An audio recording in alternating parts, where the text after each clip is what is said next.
May I come in, sir? Please. JB College report. Good morning, sir. Good morning. Good morning, ma'am. Please come. Yeah, please take your seat. Your good name? Sir, my good name is AMRIT MAHAPATRA. AMRIT MAHAPATRA. AMRIT, tell us about yourself. Sir, my name is Amrit and I'm from Puri, Odisha. Yeah. I have completed my graduation in Sociology Honours from BJP Autonomous College, Utkal University. Having completed that, I pursued a fellowship, the Legislative Assistance to Members of Parliament Fellowship in New Delhi. Good. I did it with Mr. Kinjarapu Rammohan Naidu, who is the present Union Civil Aviation Minister in the Cabinet.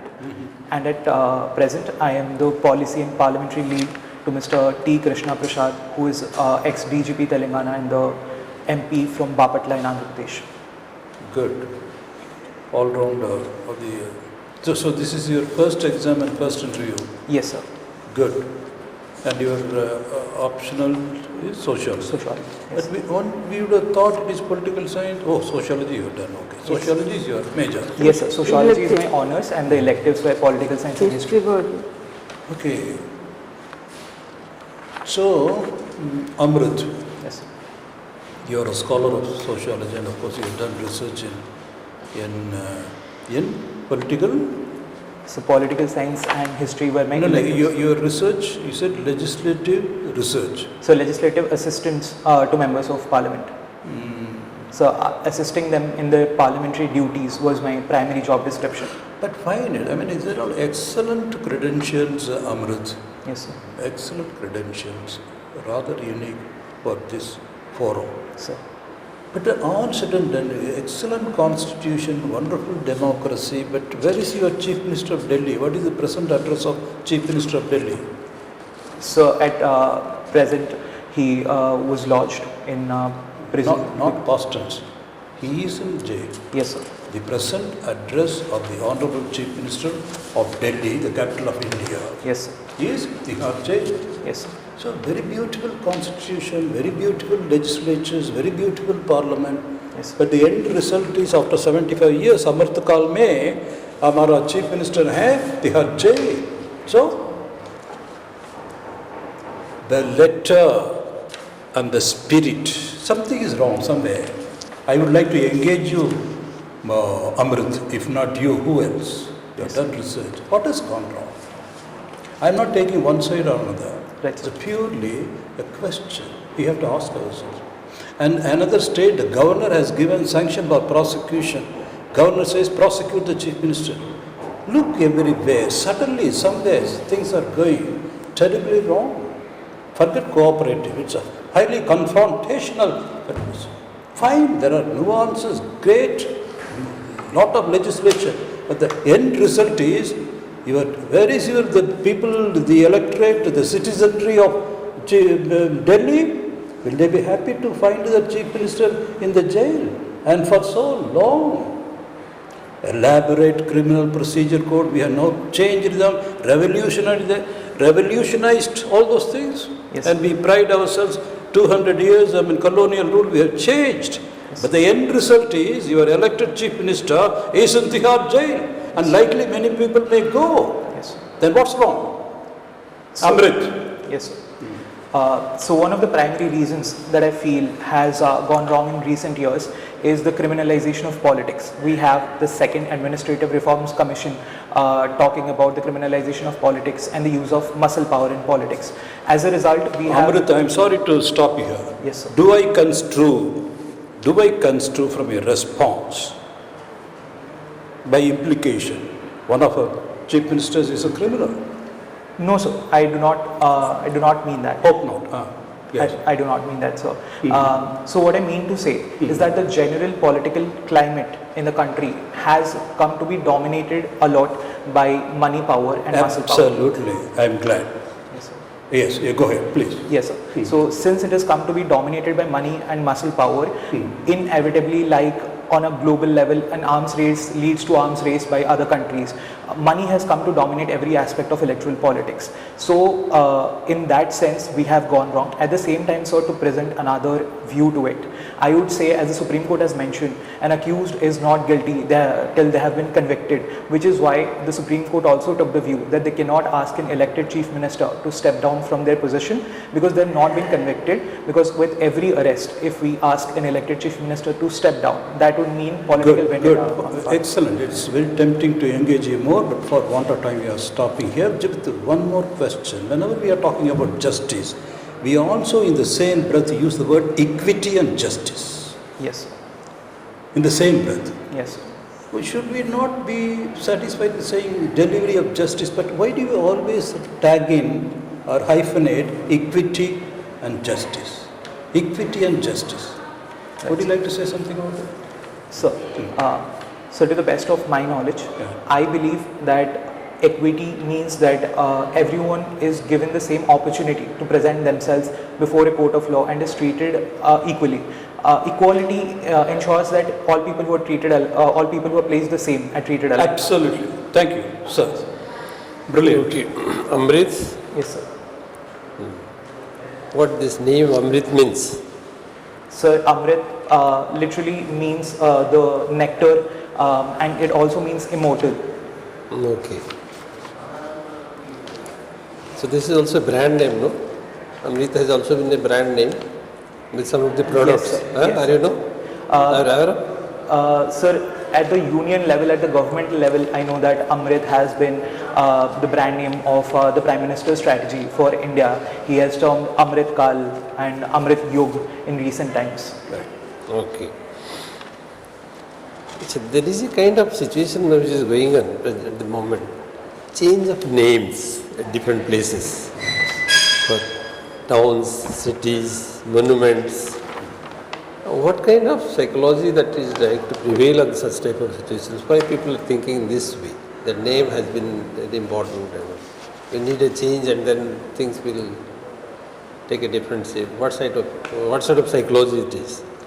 So I think that the first reason why a lot of people attribute changing names of cities, of places, of monuments is that they associate a certain section of history to be connected with that monument, and they think that has been because of a certain level of barbarism or a certain level of attacks that have been done by the particular invader or dynasty, and they feel that it is against their cultural values, against their self-respect maybe at a lot of times, that they want to change the names. At the same time, sir, I would like to point out here that certain names which have come to be in existence for the past few years, such as that of a lot of universities. Recently we had a certain level of debate regarding the renaming of the Ravinshaw University in Odisha. They have come to be associated with the brand value. So we need to think and proceed very carefully insofar renaming of places, monuments or any sort of institutions are concerned. So when it comes to the public utilitarian values, so we need to reconsider those, changing those names, no? Like relevance as you feel. Sir, I believe that even regardless of which way we take, whether we rename or not rename it, we have to carefully consider the consequences of it. We have had a rich history of almost 150 years of the university and more. So we need to think about the alumni who have graduated and what brand value they carry with them. Will it be the same if we rename it? Absolutely.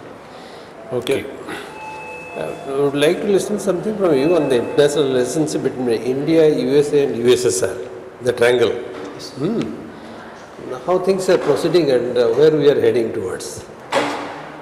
Sir, insofar as India and US are concerned, we are at a very very privileged level of partnership. We have a comprehensive strategic partnership with the USA. We have signed a civil nuclear deal, and we are getting also the F-16s.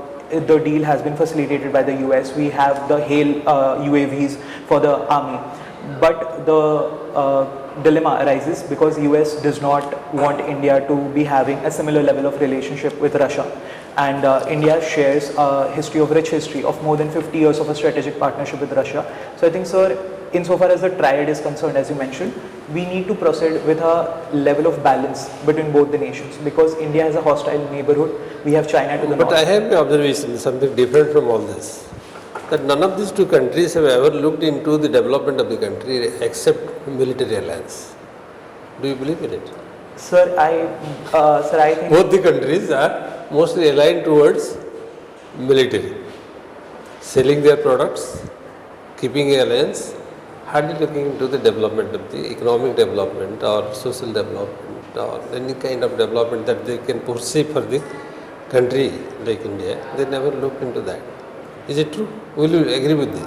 Sir, I do agree with the fact that a major part of the relationship has been defense related. However, at the same time, we have had assistance from erstwhile USSR in setting up our steel plants. We have had assistance from US insofar as food grains were concerned at a point of time when there was food insecurity in the country. So while there may have been defense objectives to that, I do believe that there are multifaceted aspects to both the relationships beyond defense. And one more observation also I have that you see the India-USSR relationship is not changing over time with the change of the governance. Yes, sir. Whereas in USA, Trump government was something different. Now Biden government was something different. What else will be coming, they will also look in a different. Is it not going with different kind of strategies?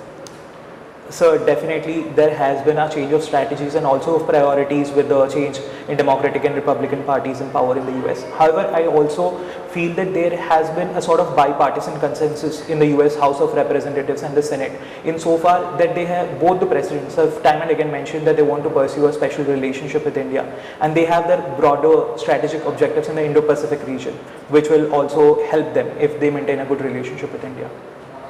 Okay, madam. You are a student of sociology. Nowadays it is seen that day by day our cultural values and moral values is deteriorating day by day. What is your opinion? How it can be changed, be improved? This is number one. Number two is, what is the importance of sociologists in context to Bangladesh issues? Right. Ma'am, so far your first question is concerned regarding social values and cultural values changing in society.